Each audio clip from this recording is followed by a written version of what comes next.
हरे कृष्णा। श्री श्री राधा माधव की जय। अष्ट सखी वृंद की जय। पंचतत्व भगवान की जय। राजापुर जगन्नाथ बलदेव सुभद्रा माई की जय। जगत गुरु श्रील प्रभुपाद की जय। पतित पावन गुरु महाराज की जय। ಹರೇ ಕೃಷ್ಣ. ಶನಿವಾರದ ಭಗವದ್ಗೀತಾ ಭಾಗವತಂ ಚರ್ಚೆಗೆ ಸ್ವಾಗತ. ಈ ದಿನ ಜಪವನ್ನು ಲೀಡ್ ಮಾಡಿದಂತಹ ಎಲ್ಲರಿಗೂ ನನ್ನ ಪದಾಭಿವಂದನೆಯನ್ನು ಮಾಡುತ್ತಾ, ಮತ್ತೆ ನನಗೆ ಈ ದಿನ ಭಾಗವತಂ ಪ್ರವಚನ ಅಥವಾ ಚರ್ಚೆಯನ್ನು ಮಾಡಲಿಕ್ಕೆ ಅವಕಾಶ ಕೊಟ್ಟಂತಹ ಎಲ್ಲ ಹಿರಿಯ ಭಕ್ತರಿಗೂ ಮತ್ತೆ ಇಲ್ಲಿ ನೆರೆದಿರುವಂತಹ ಎಲ್ಲ ಭಕ್ತರಿಗೂ ನಾನು ಪಾದಾಭಿವಂದನೆ ಮಾಡ್ತಾ ಈ ದಿನದ ಚರ್ಚೆಯನ್ನು ಶುರು ಮಾಡೋಣ. ಈ ದಿನ ನನಗೆ ಕೊಟ್ಟಂತಹ ಶ್ಲೋಕ ಸ್ಕಂದ 1 ಅಧ್ಯಾಯ 13 ಶ್ಲೋಕ 38. ಒಂದು ಸಣ್ಣ ಕೀರ್ತನೆಯೊಂದಿಗೆ ಈ ದಿನದ ಕಾರ್ಯಕ್ರಮವನ್ನು ಶುರು ಮಾಡೋಣ.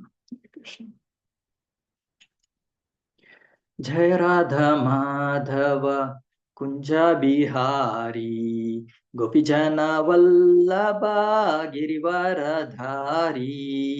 ಜಯ ರಾಧಾ ಮಾಧವ ಕುಂಜ ಬಿಹಾರಿ ಗೋಪಿ ಜನ ವಲ್ಲಭ ಗಿರಿವರಧಾರಿ. ಯಶೋದನಂದನ ಬ್ರಜ ಜನರಂಜನ ಯಶೋದನಂದನ ಬ್ರಜ ಜನರಂಜನ ಯಮುನಾ ತೀರವನಚಾರಿ ಯಮುನಾ ತೀರವನಚಾರಿ. ಜಯ ರಾಧಾ ಮಾಧವ ಕುಂಜ ಬಿಹಾರಿ ಗೋಪಿ ಜನ ವಲ್ಲಭ ಗಿರಿವರಧಾರಿ. ಹರೇ ಕೃಷ್ಣ ಕೃಷ್ಣ ಕೃಷ್ಣ ಹರೆ ಹರೆ ಹರೆ ರಾಮ ರಾಮ ರಾಮ ಹರೆ ಹರೆ. ಹರೆ ಕೃಷ್ಣ ಕೃಷ್ಣ ಕೃಷ್ಣ ಹರೆ ಹರೆ ಹರೆ ರಾಮ ರಾಮ ರಾಮ ಹರೆ ಹರೆ. ಹರೆ ಕೃಷ್ಣ ಕೃಷ್ಣ ಕೃಷ್ಣ ಹರೆ ಹರೆ ಹರೆ ರಾಮ ರಾಮ ರಾಮ ಹರೆ ಹರೆ. ಹರೆ ಕೃಷ್ಣ ಕೃಷ್ಣ ಕೃಷ್ಣ ಹರೆ ಹರೆ ಹರೆ ರಾಮ ರಾಮ ರಾಮ ಹರೆ ಹರೆ. ಹರೆ ಕೃಷ್ಣ ಕೃಷ್ಣ ಕೃಷ್ಣ ಹರೆ ಹರೆ ಹರೆ ರಾಮ ರಾಮ ರಾಮ ಹರೆ ಹರೆ. ಹರೆ ಕೃಷ್ಣ ಕೃಷ್ಣ ಕೃಷ್ಣ ಹರೆ ಹರೆ ಹರೆ ರಾಮ ರಾಮ ರಾಮ ಹರೆ ಹರೆ. ಜಯ ಜಯ ಪ್ರಭುಪಾದ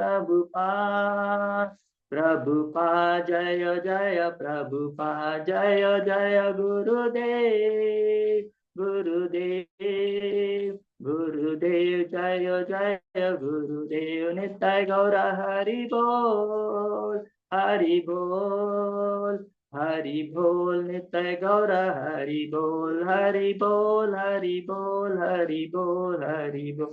नित्य गौर हरि बोल हरि बोल हरि बोल. नित्य गौर हरि हरि बोल. कलियुग धर्म श्री कृष्ण संकीर्तन की जय. श्रील प्रभुपाद की जय. पतित पावन गुरु महाराज की जय. अनंत कोटि वैष्णव वृंद की जय. नामाचार्य श्रील हरिदास ठाकुर की जय. प्रेमानंदे हरि हरि बोल. हरे कृष्ण. ಮತ್ತೊಮ್ಮೆ ಸ್ವಾಗತ. ಈ ದಿನದ ಶ್ರೀಮದ್ ಭಾಗವತ ಚರ್ಚೆನ ಶುರು ಮಾಡೋಣ. ಓಂ ನಮೋ ಭಗವತೆ ವಾಸುದೇವಾಯ. ಓಂ ನಮೋ ಭಗವತೆ ವಾಸುದೇವಾಯ.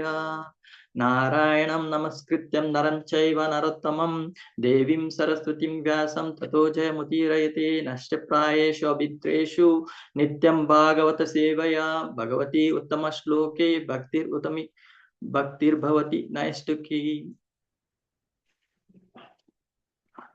ಶ್ಲೋಕ ಸ್ಕಂದ 1 ಅಧ್ಯಾಯ 13 ಶ್ಲೋಕ 38. ಅಥ ಜಗಾಮ ಭಗವಾನ್ ನಾರದಃ ಸಹ ತುಂಬುರಃ ಪ್ರತ್ಯುತ್ಥಾಯಾಭಿವಾದ್ಯಾಃ ಸಾನುಜೋರ್ಭವಸ್ಯನ್ನಿಹಿಂ. ಅಥ ಜಗಾಮನ್ ಭಗವಾನ್ ನಾರದ ಸಹ ತುಂಬುರಃ ಪ್ರತ್ಯುತ್ಥಾಯ ಅಭಿವಾದ್ಯ ಅಹಸ अनुजः अभिच्छयन् मुनिम् अतः जगाम भगवान् नारदा सह तुम्बुरुः प्रत्युत्थाय अभिवाद्य अहास अनुजः अभ्यर्च्यन् ಮುನಿಂ. ಅನುವಾದ ಮತ್ತೆ ಭಾವಾರ್ಥ ಶ್ರೀಲ ಪ್ರಭುಪಾದರಿಂದ. ಶ್ರೀಲ ಪ್ರಭುಪಾದಕಿ ಜೈ. ಸಂಜಯನು ಹಾಗೆ ಮಾತನಾಡುತ್ತಿದ್ದಾಗಲೇ ಶಕ್ತಿ ಸಂಪನ್ನ ಭಗವತ್ ಭಕ್ತರಾದ ಶ್ರೀ ನಾರದರು ತಮ್ಮ ತುಂಬೂರವನ್ನು ಹಿಡಿದು ಕಾಣಿಸಿಕೊಂಡರು. ಮಹಾರಾಜ ಯುಧಿಷ್ಠರ ಮತ್ತು ಅವನ ತಮ್ಮಂದಿರು ತಮ್ಮ ಆಸನಗಳಿಂದ ಎದ್ದು ನಿಂತು ಪ್ರಣಾಮ ಸಲ್ಲಿಸಿ ಯುಕ್ತ ರೀತಿಯಲ್ಲಿ ಅವರನ್ನು ಬರಮಾಡಿಕೊಂಡರು. ಭಾವಾರ್ಥ: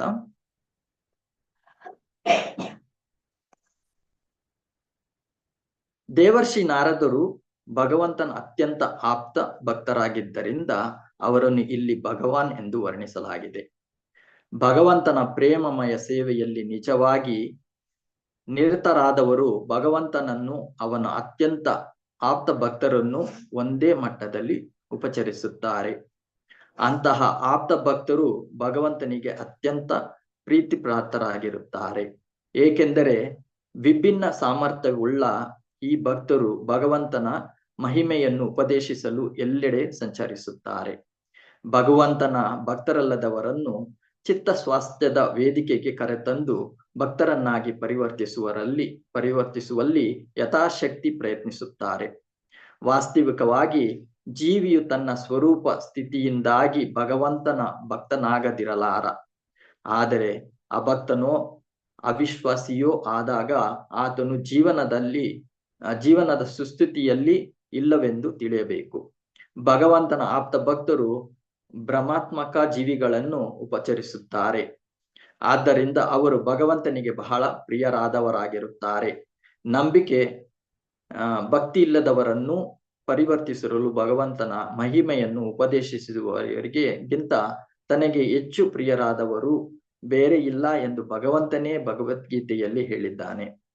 ನಾರದರ ಹಾಗೆ ಈ ರೀತಿಯ ವ್ಯಕ್ತಿತ್ವವುಳ್ಳವರಿಗೆ ದೇವೋತ್ತಮ ಪುರುಷನಿಗೆ ಸಲ್ಲಿಸುವ ಎಲ್ಲ ಆದರ ಸತ್ಕಾರಗಳನ್ನು ಸಲ್ಲಿಸಲೇಬೇಕು. ಮಹಾರಾಜ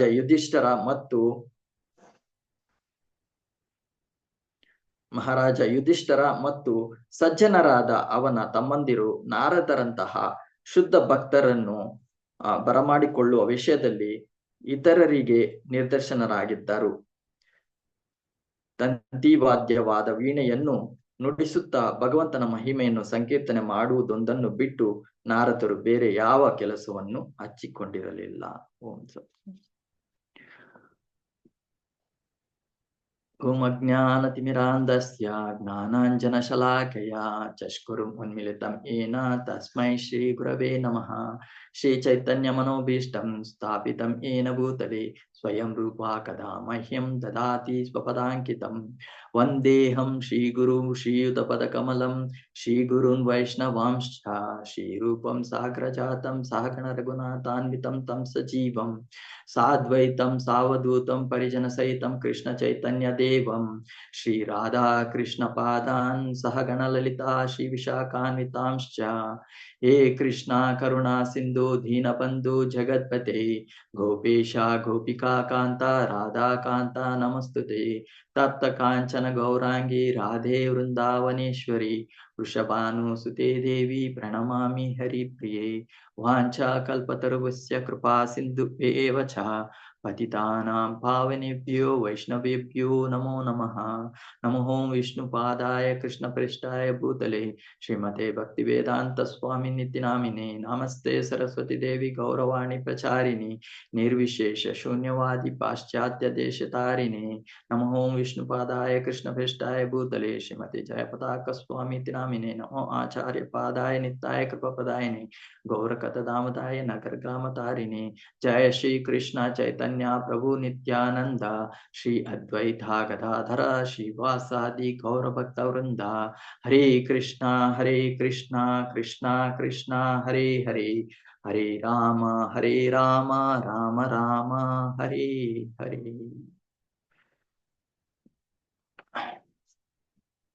ಹರೇ ಕೃಷ್ಣ. ಸೊ ಇವತ್ತು ನಾವು ಸಂಜಯ ಮತ್ತೆ ನಾರದ ಮತ್ತೆ ಯುಧಿಷ್ಠರ ಏನು ಚರ್ಚೆ ಮಾಡ್ತಾ ಇದ್ದಾರೆ ಅನ್ನೋದನ್ನ ಬಗ್ಗೆ ನಾವು ತಿಳಿದುಕೊಳ್ತೀವಿ ಇವತ್ತು. ಶ್ಲೋಕ ಇನ್ನೊಂದ್ಸಲಿ ಹೋಗ್ತೀನಿ, ಅನುವಾದ. ಸಂಜಯನು ಹಾಗೆ ಮಾತನಾಡುತ್ತಿದ್ದಾಗಲೇ ಶಕ್ತಿ ಸಂಪನ್ನ ಭಗವತ್ ಭಕ್ತರಾದ ಶ್ರೀ ನಾರದರು ತಮ್ಮ ತುಂಬೂರವನ್ನು ಹಿಡಿದು ಕಾಣಿಸಿಕೊಂಡರು. ಮಹಾರಾಜ ಯುಧಿಷ್ಠರ ಮತ್ತು ಅವನ ತಮ್ಮಂದಿರು ತಮ್ಮ ಆಸನಗಳಿಂದ ಎದ್ದು ನಿಂತು ಪ್ರಣಾಮ ಸಲ್ಲಿಸಿ ಯುಕ್ತ ರೀತಿಯಲ್ಲಿ ಅವರನ್ನು ಬರಮಾಡಿಕೊಂಡರು. ಇಲ್ಲಿ ನಾವು 3 ಪಾಯಿಂಟ್ಸ್ ನಾವು ಚರ್ಚೆ ಮಾಡ್ಬೋದು.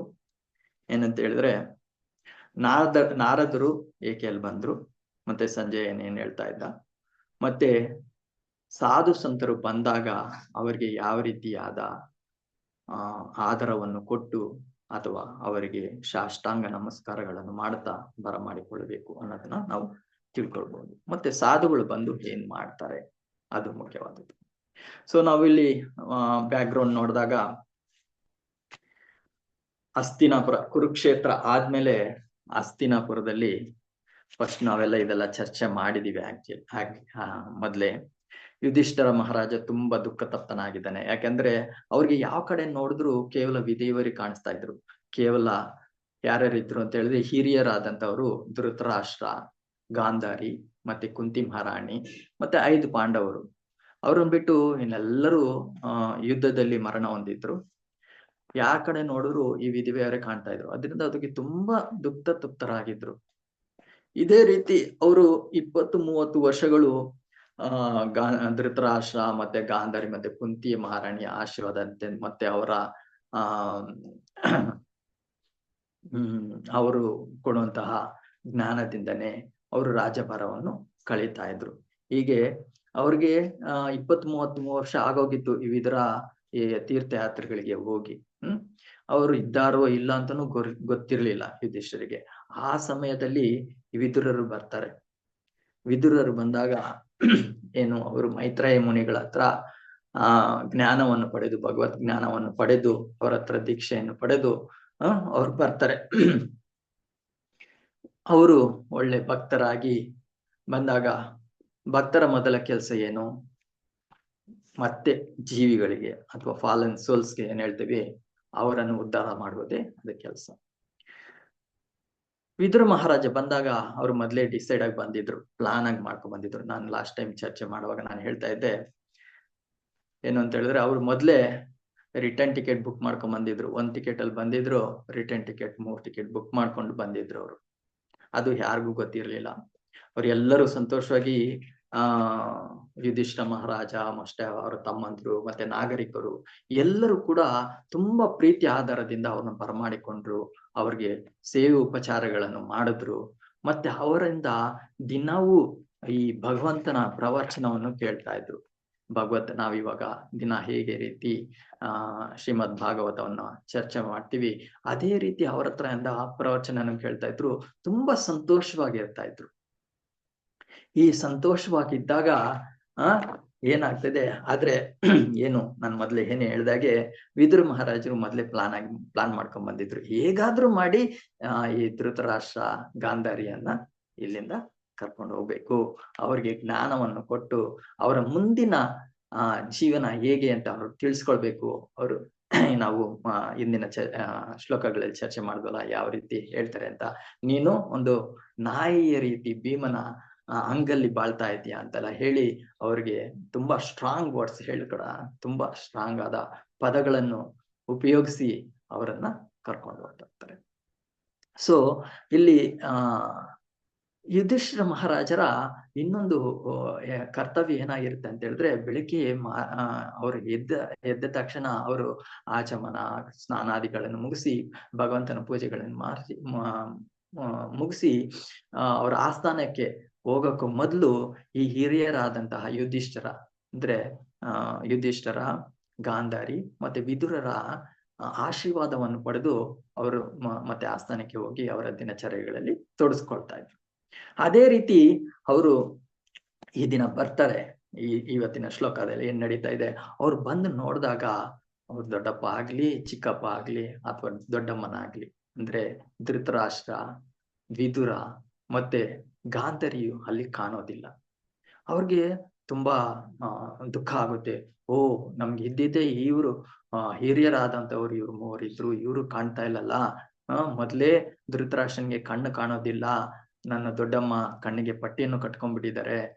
ಹೇಗೆ ಇವ್ರು ಎಲ್ಲಿ ಹೊರಟೋದ್ರು, ಏನ್ ಮಾಡೋದು ಅಂತ ತುಂಬಾ ದುಃಖತಪ್ತರಾಗಿರ್ತಾರೆ. ಅವರು ಸಂಜಯನನ್ನು ಕೇಳ್ತಾರೆ. ಸಂಜಯ ಎಲ್ಲಿ ಅಂತ ಹೇಳಿದಾಗ, ಸಂಜಯ್ ಕೂಡ ನಿನ್ನೆ ಶ್ಲೋಕದಲ್ಲಿ ನೋಡಿದ್ವಿ, ಈ ನಾನು ಚೀಟ್ ಆಗ್ಬಿಟ್ಟೆ, ನಾನು ಮೋಸ ಹೋದೆ ಅಂತ ಎಲ್ಲ ಹೇಳ್ತಾರೆ. ನನ್ನ ಪ್ರತಿಯೊಂದು ಕಾರ್ಯದಲ್ಲೂ ನನಗೆ ಹೇಳ್ತಾ ಇದ್ರು, ನಾನು ಎಲ್ಲಿಗೆ ಹೋಗ್ಬೇಕಾದ್ರು ನನ್ನನ್ನು ಕರ್ಕೊಂಡು ಹೋಗು ಅಂತ ಹೇಳ್ತಾ ಇದ್ರು, ಎಲ್ಲಾನು ಹೇಳ್ತಾ ಇದ್ರು. ಆದ್ರೆ ಈ ದಿನ ನನಗೆ ಮೋಸ ಮಾಡಿ ಹೊರಟೋದ್ರು ಅಂತ ಹೇಳ್ತಾರೆ. ಆ ಸಮಯಕ್ಕೆ ಸರಿಯಾಗಿ ನಾವು ಈ ದಿನದ ಶ್ಲೋಕವನ್ನ ಚರ್ಚೆ ಮಾಡ್ತಾ ಇದ್ವಿ. ಏನಂತ ಹೇಳ್ತಾರೆ, ಆ ಸಮಯದಲ್ಲಿ ಕರೆಕ್ಟ್ ಆಗಿ ಯಾರು ಬರ್ತಾರೆ? ನಾರದ ಮಹರ್ಷಿಗಳು ಬರ್ತಾರೆ.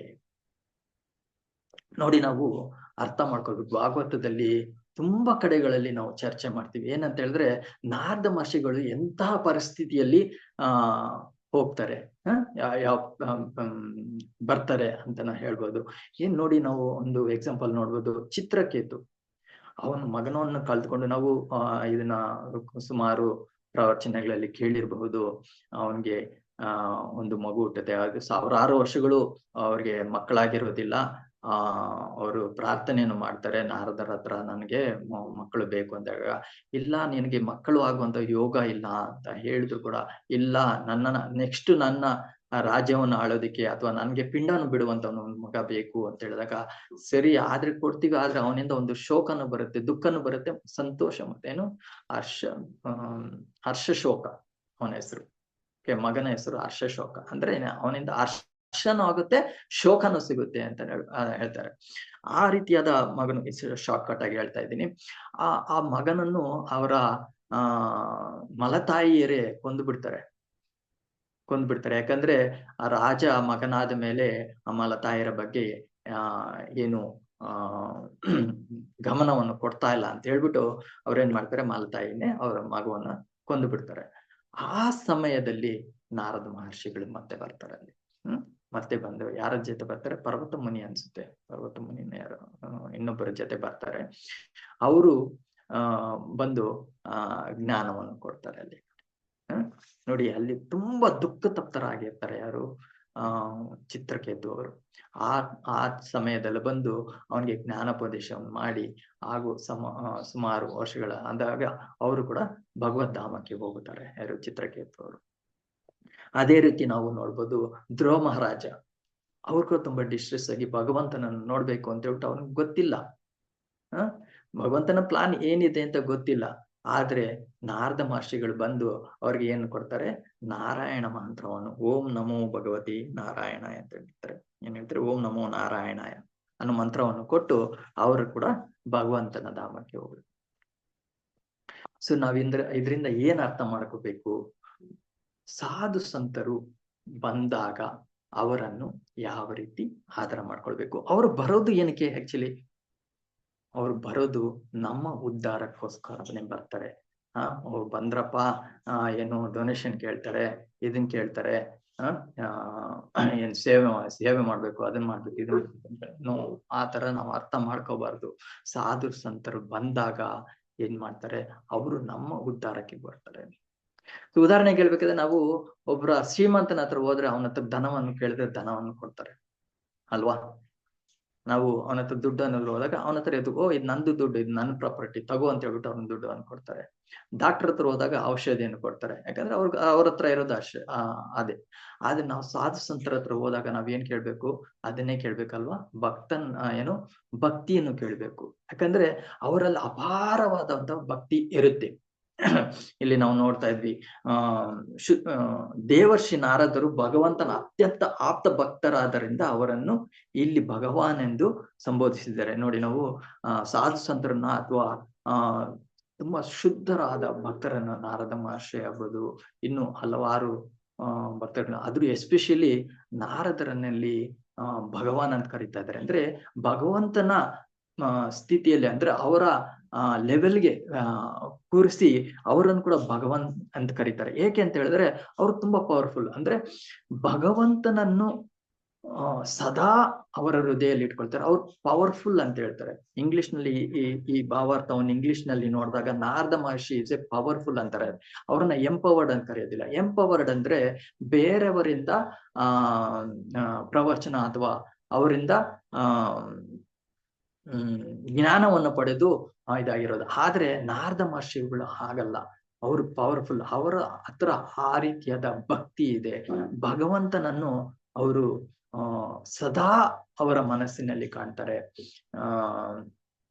ಎಲ್ಲಿಗೆ ಹೋದ್ರು ಕೂಡ ಯಾವ ಪ್ಲೇಸ್ಗೆ ಹೋದ್ರು ಕೂಡ, ಇವನ್ ನರಕಕ್ಕೆ ಹೋಗ್ಲಿ ಅಥವಾ ಭೂಪ್ರಪಂಚಕ್ಕೆ ಬರ್ಲಿ ಅಥವಾ ಮೂರು ಲೋಕದಲ್ಲಿ ಯಾವ ಪ್ಲೇಸ್ಗೆ ಹೋದ್ರು ಕೂಡ ಅವರು ಭಗವಂತನನ್ನು ಹಂಚ್ಲಿಕ್ಕೆ ನೋಡ್ತಾರೆ. ಅವರು ಪ್ರವಚನವನ್ನು ಕೊಟ್ಟು ಈ ಫಾಲನ್ ಸೋಲ್ಸ್ ಹೇಳ್ತೀವಿ ನಾವು, ಪತಿತಾತ್ಮರನ್ನ ಉದ್ಧಾರ ಮಾಡ್ಲಿಕ್ಕೆ ಅವ್ರು ನೋಡ್ತಾ ಇರ್ತಾರೆ. ಅದ್ರಿಂದಾನೇ ಅವ್ರನ್ನ ಭಗವಂತನ ಸಮನಕ್ಕೆ ನೋಡ್ತಾರೆ. ನಾವು ನೋಡ್ಬೋದು ಶ್ರೀಲ ಪ್ರಭುಪಾದರು ಅಥವಾ ನಮ್ಮ ಗುರು ಮಹಾರಾಜರು ಹಲವಾರು ಸೆಂಟರ್ಸ್ಗೆ ಹೋದಾಗ, ಲಂಡನ್ಗೆ ಆಗ್ಲಿ, ಆಸ್ಟ್ರೇಲಿಯಾಗಾಗ್ಲಿ, ಮೆಕ್ಸಿಕೋಗಾಗ್ಲಿ, ಎಲ್ಗಾದ್ರೂ ಅಮೆರಿಕಾಗಾಗ್ಲಿ ಅಥವಾ ನಮ್ಮ ಬೆಂಗಳೂರಿಗಾಗ್ಲಿ ಇಲ್ಲಿ ಬಂದಾಗ ನಾವು ನಮ್ಮ ಗುರು ಮಹಾರಾಜನೇ ಆಗ್ಲಿ ಅಥವಾ ಹಲವಾರು ಲೆಕ್ಚರ್ಗಳಲ್ಲಿ ನಾವು ನೋಡಿರ್ಬೋದು, ಯೂಟ್ಯೂಬ್ಗಳಲ್ಲಿ ನೋಡಿರ್ಬೋದು. ಪ್ರಭುಪಾದರು ಹೋದಾಗ ಅವರನ್ನು ಯಾವ ರೀತಿ ಭಕ್ತರು ಬರಮಾಡಿಕೊಳ್ತಾ ಇದ್ರು, ಅವರ ಪಾದ ಪೂಜೆಯನ್ನು ಮಾಡಿ ತೊಳ್ಕೊಳ್ತಾ ಇದ್ರು. ಅಂದ್ರೆ ಸಾಮಾನ್ಯವಾದ ಜನ ಏನ್ ಅನ್ಕೊಂತಾರೆ, ಏನಪ್ಪಾ ಇವರು ಮನುಷ್ಯರನ್ನು ಕೂಡ ಭಗವಂತನ ರೀತಿಯಲ್ಲಿ ಪೂಜೆ ಮಾಡ್ತಾ ಇದ್ದಾರೆ ಅಂದ್ರೆ, ಹೌದು, ಕರೆಕ್ಟ್. ಅದು ನಾವು ಮಾಡೋದು ಕರೆಕ್ಟ್. ಯಾಕೆ ಅಂತ ಹೇಳಿದ್ರೆ ಅವರಲ್ಲಿ ಆ ಭಕ್ತಿ ಅನ್ನೋದಿರುತ್ತೆ. ಆ ಭಕ್ತಿಯನ್ನು ಹಂಚೋದಕ್ಕೋಸ್ಕರನೇ ಬರ್ತಾರೆ. ಆವಾಗ ಅವರನ್ನ ಆದರದಿಂದ ನಾವು ಆ ಪೂಜೆ ಪುನಸ್ಕಾರಗಳನ್ನು ಮಾಡಿ ಅವರನ್ನು ಬರಮಾಡಿಕೊಳ್ಳಬೇಕು. ಭಗವಂತನನ್ನು ಯಾವ ರೀತಿ ನಾವು ಪೂಜೆ ಮಾಡ್ತೀವೋ ಅದೇ ರೀತಿ ನಾವು ಕೂಡ ಮಾಡ್ಬೇಕು. ನಾವು ಗುರು ಪೂಜೆ ಮಾಡ್ತೀವಲ್ಲ,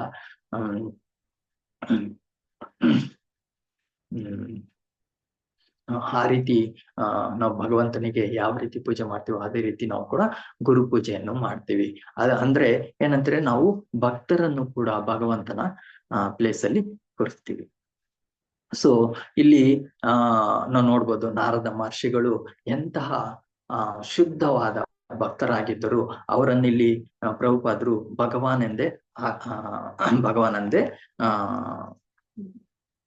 ತಿಳಿಸ್ತಾ ಇದ್ದಾರೆ. ಅವರು ಇಲ್ಲಿ ವ್ಯಾಸ ಮಹರ್ಷಿಗಳು ಕೂಡ ಅದನ್ನೇ ಹೇಳ್ತಾ ಇರೋದು. ಅಥಃ ಜಗಮ ಭಗವಾನ್ ನಾರದ ಸಹ ತುಂಬುರುಹು. ಅಂದ್ರೆ ವ್ಯಾಸ ಮಹರ್ಷಿಗಳು ಈ ಶ್ರೀಮದ್ ಭಾಗವತವನ್ನ ಹೇಗೆ ನಾರದರ ಇನ್ಸ್ಟ್ರಕ್ಷನ್ ಇಂದ ನೋಡಿ, ಇಲ್ಲಿ ಕೂಡ ನೋಡ್ಬೋದು ನಾವು ವ್ಯಾಸ ಮಹರ್ಷಿಗಳು ಹಲವಾರು ವೇದ ಗ್ರಂಥಗಳನ್ನು ಬರೆದು, ಪುರಾಣಗಳನ್ನು ಬರೆದ್ರು. ಅವ್ರಿಗೆ ಸಮಾಧಾನವಾಗಿರ್ಲಿಲ್ಲ. ಅವ್ರು ಸ್ವಲ್ಪ ದುಃಖತಪ್ತರಾಗಿದ್ರು. ಏನಕ್ಕೆ ನನಗೆ ಆ ಸಂತೋಷ ಸಿಗ್ತಾ ಇಲ್ಲ? ನಾನು ಇಷ್ಟು ಗ್ರಂಥಗಳನ್ನು ಬರೆದಿದ್ದೀನಿ, ವೇದಗಳನ್ನು ಬರೆದಿದ್ದೀನಿ, ಪುರಾಣಗಳನ್ನು ಬರೆದಿದ್ದೀನಿ, ಇನ್ನು ಎಷ್ಟೆಲ್ಲ ನಾನು ಭಗವಂತನ ಆದೇಶದಂತೆ ಎಲ್ಲ ಬರೆದಿದ್ದೀನಿ, ಆದ್ರೂ ನನಗೆ ಯಾಕೆ ಈ ಸಂತೋಷ ಬರ್ತಾ ಇಲ್ಲ ಅನ್ನೋ ಒಂದು ಚಿಂತೆಯಲ್ಲಿದ್ದಾಗ ಅಲ್ಲಿಗೆ ಅವರ ಗುರುಗಳಾದಂತಹ ನಾರದರು ಬರ್ತಾರೆ. ಇಲ್ಲಿ ವ್ಯಾಸ ಮಹರ್ಷಿಗಳು ಬೇರೆ ಯಾರು ಅಲ್ಲ, ಅವರು ಭಗವಂತನ ಸತ್ಯಾವೇಶ ಅಂತ ಹೇಳ್ತಾರೆ. ಇಲ್ಲಿ ನಾರದ ಮಹರ್ಷಿಗಳು ಕೂಡ ಶಕ್ತಿಯಾವೇಶ ಅವತಾರ ಅಂತ ಹೇಳ್ತಾರೆ ನಾರದರು ಕೂಡ.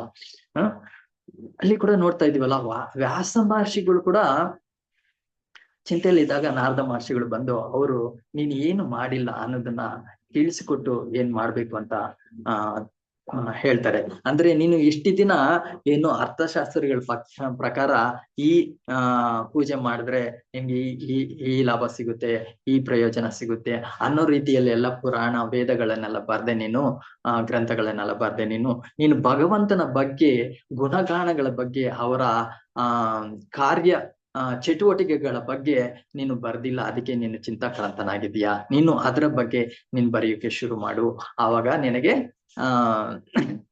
ಸಂತೋಷ ಅನ್ನೋ ಸಿಗುತ್ತೆ ಅಂತ ಹೇಳ್ತಾರೆ. ಆಗ ಸೃಷ್ಟಿಯಾಗಿರೋದೇ ಈ ಶ್ರೀಮದ್ ಭಾಗವತಂ ಹೇಳ್ತೀವಿ.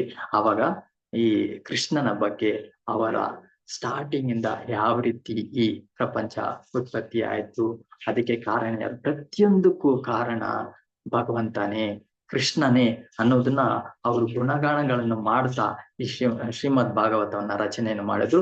ಆವಾಗ ಅವರಿಗೆ ಸಂತೋಷ ಉಂಟಾಯ್ತು. ಇದೇ ರೀತಿ ನಾವು ಅರ್ಥ ಮಾಡ್ಕೋಬೇಕೇನು, ನಾರದ ಮಹರ್ಷಿಗಳಂತಹ ಸಾಧು ಸಂತರು ಬಂದಾಗ ಅವರ ಒಂದೇ ಒಂದು ಕರ್ತವ್ಯ ಏನಂದ್ರೆ ಪ್ರಚಾರದಲ್ಲಿ ತೊಡಗಿಸಿಕೊಳ್ಳುವುದು. ನಾವು ನೋಡ್ಬೋದು, ಪ್ರಭುಪಾದರು ನೋಡಿ ಎಂತ ದೇಶಗಳು ಅವ್ರು ಎಲ್ಲೇ ಹೋಗ್ಲಿ ಕೂಡ ಅವರ ಮೋಟೋ ಏನಾಗಿತ್ತು, ಅವರ ಕೆಲಸ ಏನಾಗಿತ್ತು, ಸೇಫ್ ಏನೋ ಅವರು ಏನ್ ಹೇಳ್ತಾರೆ, ಬದ್ಧಾತ್ಮರನ್ನು ಪತಿತಾತ್ಮರನ್ನಾಗಿ ಮಾಡೋದು. ಬದ್ಧಾತ್ಮರನ್ನು ಪತಿತಾತ್ಮರನ್ನಾಗಿ ಮಾಡೋದೇ ಅವರ ಕರ್ತವ್ಯ ಹೋಗುತ್ತೆ. ಭಗವಂತನ ಬಗ್ಗೆ ಪ್ರವಚನಗಳನ್ನು ಕೊಡ್ತಾ ಭಗವಂತನನ್ನು ಯಾವ ರೀತಿ ಅರ್ಥ ಮಾಡ್ಕೋಬೇಕು, ಅದು ತುಂಬಾ ಸುಲಭವಾಗಿ ನಮ್ಗೆ ಫಸ್ಟ್ ಏನ್ ಹೇಳಿದ್ರು, ನಮ್ಮ ಲೀಡರ್ಸು ಕೂಡ ನಮ್ಗೆ ಸಿಕ್ಕಿದಾಗ, ನಮ್ಗೆ ಸಹವಾಸ ಕೊಟ್ಟಾಗ, ನಾವು ಅವರ ಸಹವಾಸವನ್ನು ತೆಗೆದುಕೊಂಡಾಗ ಏನ್ ಕೊಡ್ತಾರೆ, ಫಸ್ಟ್ ನೀನ್ ಚಾಂಟ್ ಮಾಡು ಅಂತ ಹೇಳ್ತಾರೆ. ಭಕ್ತರ ಇದೊಂದು ಏನಂತ ಹೇಳಿದ್ರೆ, ಅವರು ಪ್ರಭು ನನಗೆ ತುಂಬಾ ಕೆಲಸದಲ್ಲಿ ಒತ್ತಡ ಬರ್ತಾ ಇದೆ ಅಂದ್ರೆ ನಮ್ಗೆ ಫಸ್ಟ್ ಆನ್ಸರ್ ಸಿಗೋದು ನೀನ್ ಚಾಂಟ್ ಮಾಡು ಅಂತ ಹೇಳ್ತಾರೆ. ಪ್ರಭು ನನಗೆ ಆರೋಗ್ಯ ಸರಿ ಇಲ್ಲ, ನೀನ್ ಚಾಂಟ್ ಮಾಡು ಅಂತ ಹೇಳ್ತಾರೆ. ಅಂದ್ರೆ ಭಕ್ತರು ಕೇವಲ ನಮ್ಗೆ ಭಕ್ತಿಯನ್ನು ಕೊಡಲಿಕ್ಕೆ ಪ್ರಯತ್ನ ಬೀಳ್ತಾರೆ.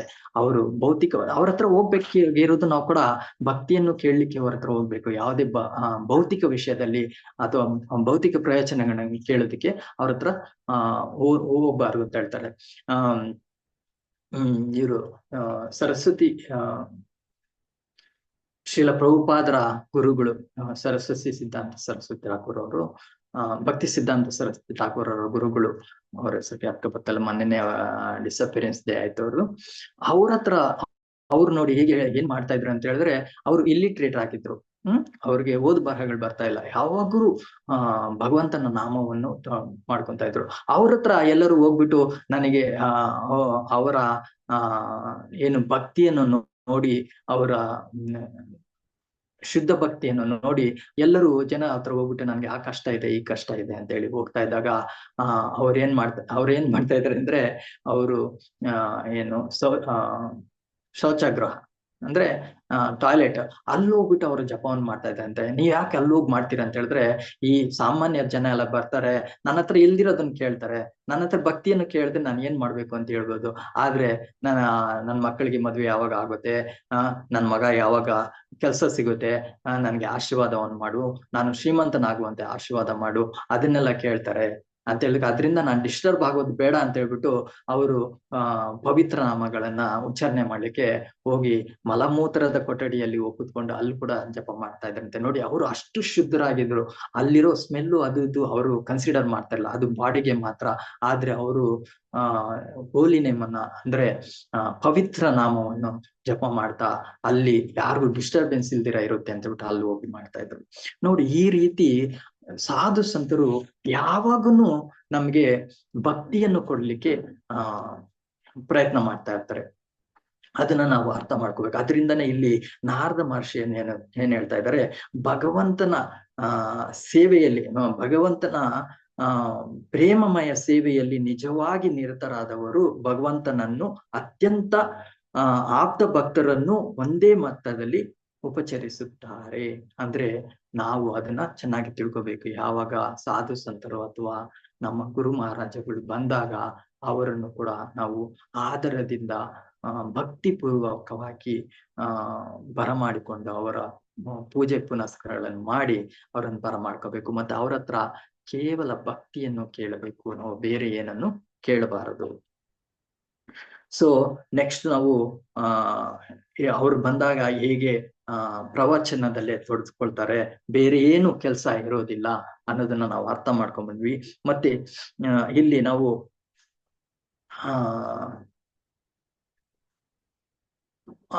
ಆಸ್ಥಾನಕ್ಕೆ ಬಂದಾಗ ಏನು ಚಕ್ರವರ್ತಿಯಾದ ಯುಧಿಷ್ಠರ ಇಮ್ಮಿಡಿಯೇಟ್ ಏನ್ ಮಾಡ್ತಾರೆ, ಅವರ ಆಸ್ಥಾನದಿಂದ ಎದ್ದೊಳ್ತಾರೆ, ಅವರ ಸಿಂಹಾಸನದಿಂದ ಎದ್ದೊಳ್ತಾರೆ. ಎದ್ದು ಇಮ್ಮಿಡಿಯೇಟ್ ಅವ್ರಿಗೆ ಸಾಷ್ಟಾಂಗ ನಮಸ್ಕಾರಗಳನ್ನು ಮಾಡ್ತಾರೆ. ಇದು ಕೂಡ ನಾವು ತಿಳಿದುಕೋಬೇಕು. ಏನಂತ ಹೇಳಿದ್ರೆ, ಯಾರೇ ಸಾಧು ಸಂತರಾಗ್ಲಿ, ಹಿರಿಯ ಭಕ್ತರಾಗಲಿ ಬಂದಾಗ ಅವ್ರಿಗೆ ಸಾಷ್ಟಾಂಗ ನಮಸ್ಕಾರಗಳನ್ನು ಮಾಡಬೇಕು. ನಾವು ಈವನ್ ನನ್ ಕೂಡ ಇದು ನನ್ಗೂ ಸೇರುತ್ತೆ. ನಾವೇನ್ ಮಾಡ್ತೀವಿ, ಟೆಂಪಲ್ ಹತ್ರ ನಮ್ಮ ಲೀಡರ್ಸ್ ಆಗ್ಲಿ ಅಥವಾ ಭಕ್ತರು ಬಂದಾಗ ಅವ್ರಿಗೆ ಜಸ್ಟ್ ಬಗ್ಗಿಬಿಟ್ಟು ನೆಲವನ್ನು ಮುಟ್ಟಿ ಈ ತರ ನಮಸ್ಕಾರ ಮಾಡ್ತೀವಿ. ಅದು ಸರಿಯಾದ ರೀತಿ ಅಲ್ಲ. ಏನ್ ಮಾಡ್ಬೇಕಂದ್ರೆ ನಾವು ಸಾಷ್ಟಾಂಗ ನಮಸ್ಕಾರವನ್ನು ಮಾಡ್ಬೇಕು. ಇದನ್ನ ನಾವು ಪ್ರಾಕ್ಟೀಸ್ ಮಾಡ್ಬೇಕು. ಇದರಿಂದ ಏನಾಗುತ್ತೆ ಅಂತ ಹೇಳಿದ್ರೆ, ಒಂದು ಹೃದಯದಿಂದ ಒಂದು ಹೃದಯ ಮಿಲನ ಆಗುತ್ತೆ. ಯಾವುದೇ ರೀತಿಯಾದ ಮನಸ್ತಾಪಗಳು ಅವೆಲ್ಲ ಏನಿದ್ರು ಕೂಡ ಅಲ್ಲಿ ಶಮನವಾಗಿ ಏನಾಗುತ್ತೆ, ಇಬ್ಬರು ಕೂಡ ಚೆನ್ನಾಗಿ ಒಳ್ಳೆಯ ಸಂಬಂಧ ಏರ್ಪಡುತ್ತೆ. ಉದಾಹರಣೆಗೆ ಒಂದ್ಸಲಿ ಇಲ್ಲಿ ಭಕ್ತಿ ವಿನೋದ ಮಹಾರಾಜರು ಅವ್ರ ಹತ್ರ ಹೋಗ್ಬಿಟ್ಟು ಒಬ್ಬ ಭಕ್ತ ಬಂದ್ಬಿಟ್ಟು ಕಂಪ್ಲೇಂಟ್ ಮಾಡಿದ್ರಂತೆ.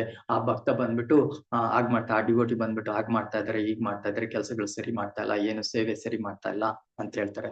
ಅವಾಗ ಭಕ್ತಿ ವಿನೋದ್ ಮಹಾರಾಜರು ಇಮಿಡಿಯೇಟ್ ಓಕೆ, ಒಂದ್ ಮೀಟಿಂಗ್ ಅರೇಂಜ್ ಮಾಡಿ ಅಂತಾರೆ. ನೀನೇನ್ ಕಂಪ್ಲೇಂಟ್ ಮಾಡ್ತಾ ಇದ್ರೆ ಅವ್ರಿಗೂ ಹೇಳು, ನೀನು ಬಾ ಅಂತ ಹೇಳ್ತಾರೆ. ಅವ್ರಿಬ್ರು ಬಂದಾಗ ಅವ್ರು ಮಾತಾಡಕ್ ಶುರು ಮಾಡಿದ್ರೆ, ಫಸ್ಟ್ ಮಾತಾಡೋದು ಅದು ಇದೆಲ್ಲ ಏನು ಬೇಡ, ಫಸ್ಟ್ ನೀನು ಅವ್ರಿಗೆ ಸಾಷ್ಟಾಂಗ ನಮಸ್ಕಾರ ಮಾಡು, ಅವರು ನಿಮ್ಗೆ ಸಾಷ್ಟಾಂಗ ನಮಸ್ಕಾರವನ್ನು ಮಾಡ್ತಾರೆ. ಅಲ್ಲಿ ಹೇಳ್ತಾರೆ, ವಾಂಛಾ ಕಲ್ಪತರುಭ್ಯಶ್ಚ ಕೃಪಾ ಸಿಂಧು ಬೆಹವೆಚ ಪತಿತಾನಾಂ ಪಾವನೇಭ್ಯೋ ವೈಷ್ಣವೇಭ್ಯೋ ನಮೋ ನಮಃ.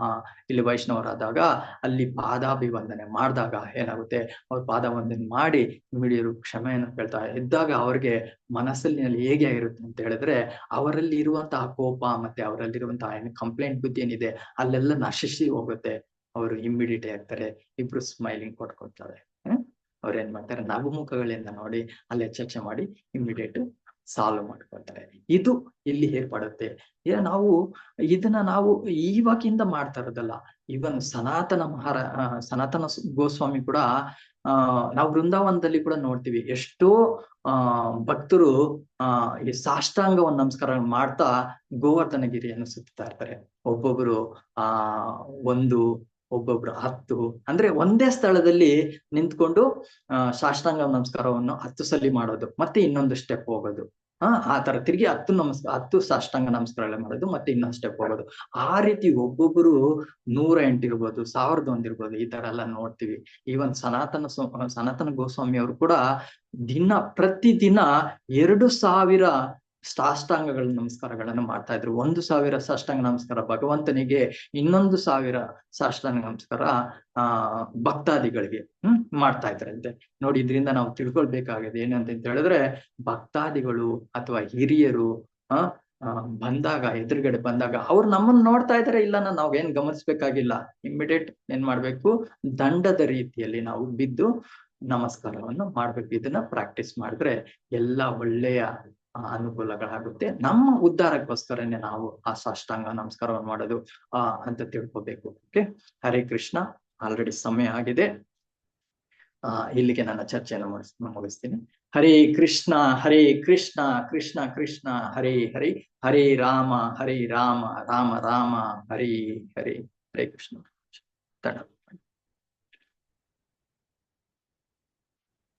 Hare Krishna, Prabhu. Very nice class, Prabhu. Practically, you have explained about Dandavat Pranams. So, you also explained how the conditioned souls will be liberated by the mercy of the devotees of the Lord.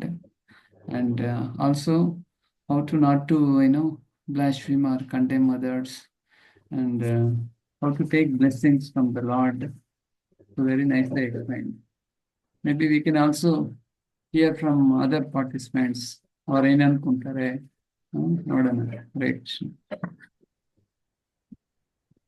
Hare Krishna ಪ್ರಭು, ದಂಡವತ್ ಪ್ರಣಾಮ್. ತುಂಬಾ ಚೆನ್ನಾಗಿತ್ತು ಪ್ರಭು class. ನಿಮ್ಮ ಕನ್ನಡ ಕ್ಲಾಸುಗಳು ಒಂಥರ ರಸವನ್ನು ಕೊಡ್ತಾ ಇರ್ತದೆ. ಇದರಲ್ಲಿ ಏನಂದ ಹೇಳಿದ್ರೆ, ಚೈತನ್ಯ ಮಹಾಪ್ರಭುಗಳ ಒಂದು ಆಡ್ ಮಾಡ್ಬೇಕು ಅಂತ ಅನಿಸ್ತಾ ಇದೆ ನನಗೆ. ಬಗ್ಗೆ ನಮ್ಮ ಜಗಸಾಕ್ಷಿ ಪ್ರಭುಗಳು ಹೇಳ್ತಾ ಇದ್ರು, ಚೈತನ್ಯ ಮಹಾಪ್ರಭುಗಳು ಅವರನ್ನು ಹರಿದಾಸ್ ಠಾಕೂರ್ ಅವರನ್ನು ನೋಡ್ಲಿಕ್ಕೆ ಹೋದಾಗ ಅವರಿಗೆ ತುಂಬಾ ರೆಸ್ಪೆಕ್ಟ್ ಇಂದ ಮಾತಾಡಿಸ್ತಿದ್ರಂತೆ. ಚೈತನ್ಯ ಮಹಾಪ್ರಭುಗಳು ಯಾರು? ಸಾಕ್ಷಾತ್ ಭಗವಂತ. ಅವರು ಹರಿದಾಸ್ ಪ್ರಭುಗೆ ಅಷ್ಟು ಚಾಂಟ್ ಮಾಡ್ತಾ ಇದ್ರಲ್ಲ, ಅದರಿಂದ ಅವರಿಗೆ ತುಂಬಾ ರೆಸ್ಪೆಕ್ಟ್ ಇಂದ ಮಾತಾಡಿಸಿದ್ರಂತೆ. ಆವಾಗ ನನ್ಗೆ ಅನಿಸ್ತದೆ, ನಾವ್ ಯಾರಿಗೆ ಆತರ ರೆಸ್ಪೆಕ್ಟ್ ಇಂದ ಮಾತಾಡಿಸ್ತೀವಿ ನಾವು? ನಮ್ಮಲ್ಲಿ ಏನು ನಾವು ಸೀನಿಯರು ಆತರ ಯಾವಾಗ್ಲೂ ಒಂದು ಇದಿರುತ್ತೆ, ನಾವು ಆತರ ತುಂಬಾ ರೆಸ್ಪೆಕ್ಟ್ ಇಂದ ಮಾತಾಡುದಿಲ್ಲ. ಭಗವಂತನೇ ಆತರ ಅವ್ರ ಹತ್ರ ಹರಿನಾಮ ಇಷ್ಟು ಹೇಳಿದ್ರೆ ಏನಾಗುತ್ತೆ ಅಂತ ಕ್ವೆಶ್ಚನ್ಗಳನ್ನು ಕೇಳ್ತಾ ಇದ್ರು, ಮಾಹಿತಿಗಳನ್ನ ತಿಳ್ಕೊಳ್ತಾ ಇದ್ರು ಭಗವಂತನೇ. ಅವರಿಗೆ ಪ್ರಸಾದವನ್ನು ದಿನ ತಂದು ಕೊಡ್ತಾ ಇದ್ರು. ಚೈತನ್ಯ ಮಹಾಪ್ರಭುಗಳು ಹರಿದಾಸ್ ಠಾಕೂರ್ ಅವರನ್ನು ಅವ್ರ ಹತ್ರ ಚರ್ಚೆ ಮಾಡ್ತಾ ಇದ್ರು, ಹೇಗೆ ಇಷ್ಟು ಜಪ ನೀನ್ ಹೆಂಗ್ ಮಾಡ್ತೀಯಾ ಅಂತ ಹೇಳಿ ಅವ್ರ ಹತ್ರ ಚರ್ಚೆ ಮಾಡ್ತಾ ಇದ್ರು ಅಂತ ಜಗತ್ಶಾಸ್ತ್ರಿ ಪ್ರಭುಗಳು ಹೇಳ್ತಾ ಇದ್ರು. ಇದರಿಂದ ನಾವು ಎಷ್ಟು ಒಂದು ದಂಡವತ್ ಮಾಡ್ಲಿಕ್ಕೆ ಮರ್ತೇ ಹೋಗಿರ್ತೀವಿ ನಾವು. ಹರೇ ಕೃಷ್ಣ. ಆದ್ರೆ ನೀವ್ ಹೇಳಿದಾಗೇನೆ ದಂಡವತ್ ಮಾಡಿದಾಗ ನಿಜವಾಗ್ಲೂ ಸಂತೋಷ ಆಗುತ್ತೆ bro. Hare Krishna. Thank you, Mataji, for adding points. Hare Krishna. Hare Krishna ಪ್ರಭುಜಿ. ಗುರುಗಳಕ ಯಾವ ತರ ನಾವು ದಂಡವತ್ ಪ್ರಣಾಮ ಮಾಡ್ಬೇಕು ಅನ್ನೋದು ಚೆನ್ನಾಗಿ ಹೇಳಿದಿರಿ ಪ್ರಭುಜಿ. ಮತ್ತೆ ವ್ಯಾಸಮುನಿಗಳು ದೇವ್ರ ತರ ಅಂತ ಹೇಳಿದ್ರಲ್ಲ, ಅದು ಚೆನ್ನಾಗಿ ಹೇಳಿದ್ರಿ. ನಾರದರು ಮತ್ತೆ ನಮ್ಮ ನಾರದರನ್ನು ಚೆನ್ನಾಗಿ ಹೇಳಿದ್ರಿ ಮಾತಾಜಿ ಪ್ರಭುಜಿ. ನಾರದರನ್ನು ಭಕ್ತರನ್ನಾಗಿ ಕಾಣುವುದು ಅಂತ ಹೇಳಿದ್ರಲ್ಲ, ಭಕ್ತರು ದೇವ್ರು ಅಂತ ಕಾಣೋದು ಅಂತ ಹೇಳಿದ್ರಲ್ಲ, ಅದು ಚೆನ್ನಾಗಿತ್ತು ಪ್ರಭುಜಿ. ಮತ್ತೆ ಧ್ರುವ ಮಹಾರಾಜರು ನಾರಾಯಣ ಓಂ ನಮೋ ನಾರಾಯಣ ಅಂತ ಹೇಳ್ಕೊಟ್ರು ಅಂತ ಹೇಳಿದ್ರಲ್ಲ, ಅದು ಚೆನ್ನಾಗಿತ್ತು ಪ್ರಭುಜಿ. ಚೆನ್ನಾಗಿತ್ತು ಪ್ರಭುಜಿ. Hare Krishna Prabhu. Very, very nice points you covered, Prabhu. Especially how Narada Muni comes in all the difficult situations in a devotee's life. Sadhu Santru ಯಾಕೆ ಬರ್ತಾರೆ ನಮ್ಮ ಬೆನಿಫಿಟ್ ಗೆ ಅಂತ. And very nicely you churned the purport.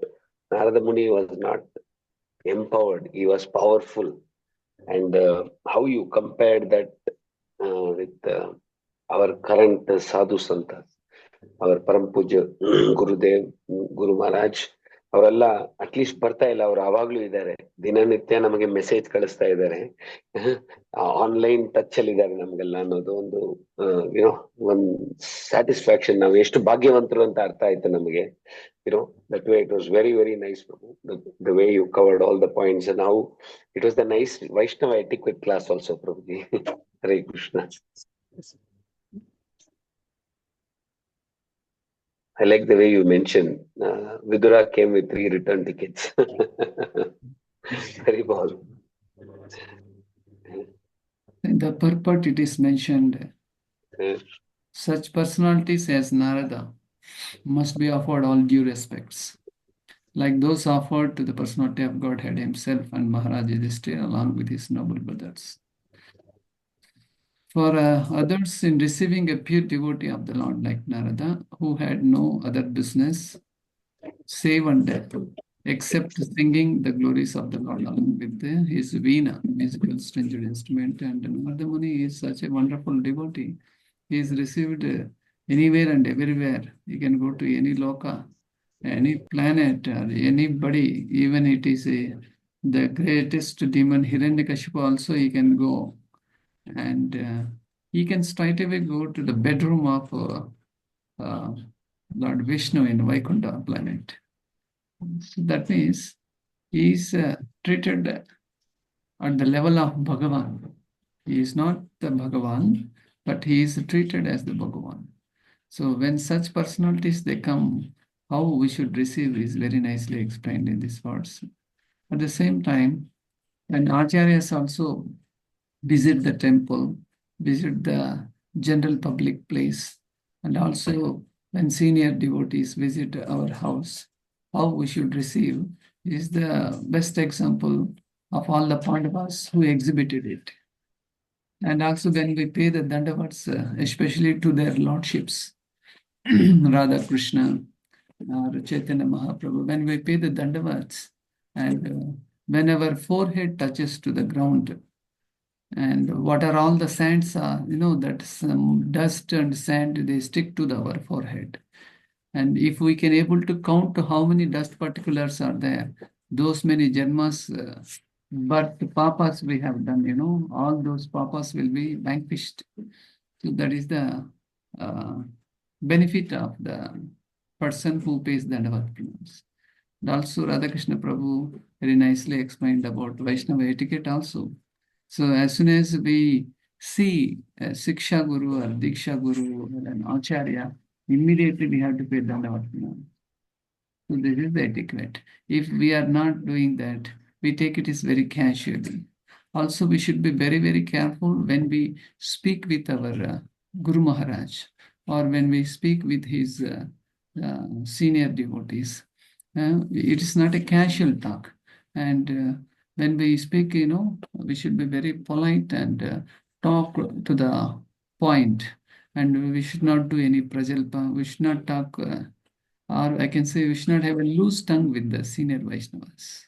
This should be properly maintained for our spiritual progress. So I stop here. If anybody has got any other reflections, what Radhakrishna Premai Prabhu has nicely explained, you can also come on the video, and for the couple of minutes you can add some points. Hare Krishna.